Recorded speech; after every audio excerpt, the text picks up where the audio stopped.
Hey guys, it's me, Michelle. Welcome back to my channel. So what I'm gonna do today, very quick tutorial. I'm just gonna do a really quick ombre with a darker color. I see a lot of people saying they have a hard time doing the ombre with darker colors, harsh brush marks. So I'm just gonna show you how I do it my way.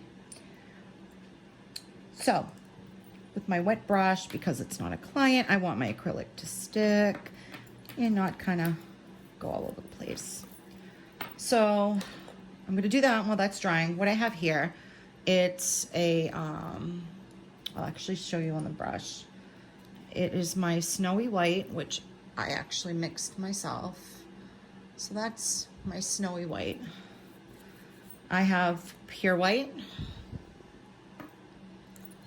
I have, this is actually by Gelish. It's one of my favorites. It is called Sweater Weather. It's a nice dark gray. It's actually a dipping powder, but I use a lot of dipping powders for my nail art because I cap them with acrylic, clear acrylic, or a clear whatever. So poly gel sometimes, and I have my Mia Secret crystal clear, which I need more of that. I love that crystal clear. Okay, so anyways, so what I do is I like to get a nice wet bead. Now, when you are starting a fresh ombre and ombre at all, remember, the color is there for the blend and for the look. It's not there for the bulk and all that. So you don't want to do anything bulky when it comes to your colors. So a nice wet bead of white, that's, hopefully you guys can see that. That's about how wet my bead is. That's what I get. So let me get another bead. I'm just gonna do small beads. And I just put it on the bottom and I stroke up. So you have a really light blend already.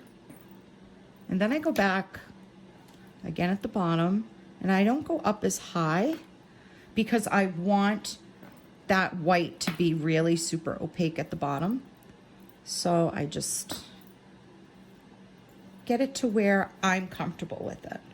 And I tend to leave a little bit of a space in between my white and when I'm using a dark color, because then it gives me that extra room to really, really blend that dark color without that harsh line. So now what I'm gonna do is with a small bead, a wet small bead of my gray, I'm going to go, let's see if we can get it in focus, right up here. I'm gonna go right there. I'm gonna push my bead down, clean my brush, come back quickly, make sure this bead is nice and wet, and brush down. And that one dried. I'm using a really quick drying liquid. I usually do, but talking, I should have used my other liquid. Really wet bead, quick swipe, quick swipe, quick swipe. You can clean your brush if it's not where you want it, and you can go in and you can clean up that area, brush it up, brush, brush, brush, brush. I'm going in a nice angular motion with my ombre.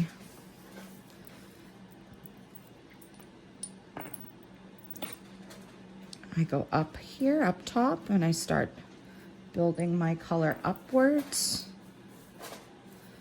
And a nice big wet bead. Drag it down, want it on the sides. And then clean up the bottom, and I'm gonna swipe up. And you can see where it's really blended. It's not a harsh brush mark. Go down a little bit. I'm gonna come back up. And you can do as many beads as you want. I usually do just a couple when it's like on myself with the pink and the white. But when it's a darker color, I really like to use multiple beads so you get that that look, you know, that you're going for and your client's going for. So up, I'm gonna go down just a little bit, lift my brush.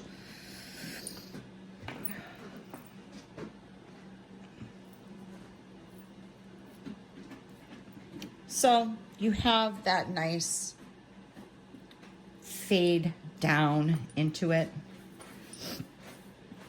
If you needed to, what I have personally done before is once this dries and before you cap it with whatever clear your product you're going to use, if you had a really harsh brush line and it started to dry, you could easily take your file, you could file it down, you could use a buffer very lightly, you can buff the lower area where there's a harsh brush mark, and of course before you cap it and clear, you want to maybe take some alcohol, a lint-free wipe, and just wipe that nail clean. I've done it before and I had no problems. It actually it came out beautiful actually. And then next what I'm going to do is just a little bead just of the snowy white, just to add a little bit of oomph on the white on the bottom. And again, just very thin, small beads, enough to cover the nail and get the look that you're looking for, because you don't want a lot of bulk because you're going to be covering the nail in clear. So I'm going up just a little bit and push some of that back down because it went up a little too high. But as you can see, the glitter is literally like gone away up top because I put it on wet enough. I want to see that blend, and that looks pretty good. So what I'm going to do now is go over it with my top coat of clear. I'm going to encapsulate this.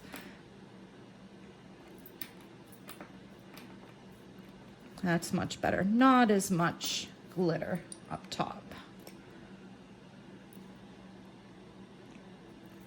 And super long nails, I tend to do about 3 beads if needed. This one actually, it looks pretty good. So I think I'm only going to need the 2.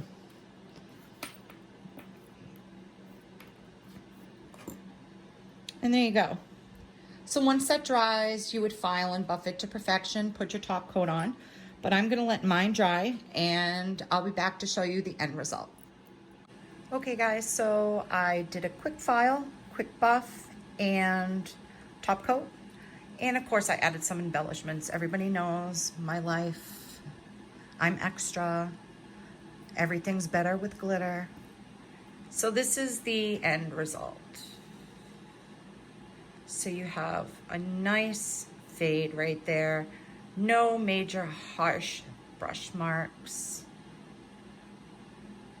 And when I was done, I do use a, I want to let you guys know, I do use a wax pencil. I can't find it amongst everything. I do use one of these wax pencils. I think I got it on Amazon. So I never use acetone on the gems, on the embellishments, because you don't want them to lose their shine. But that is the finished product, guys. I hope you enjoyed this quick tutorial. Give my page a thumbs up, subscribe, and I'll see you guys soon. Bye.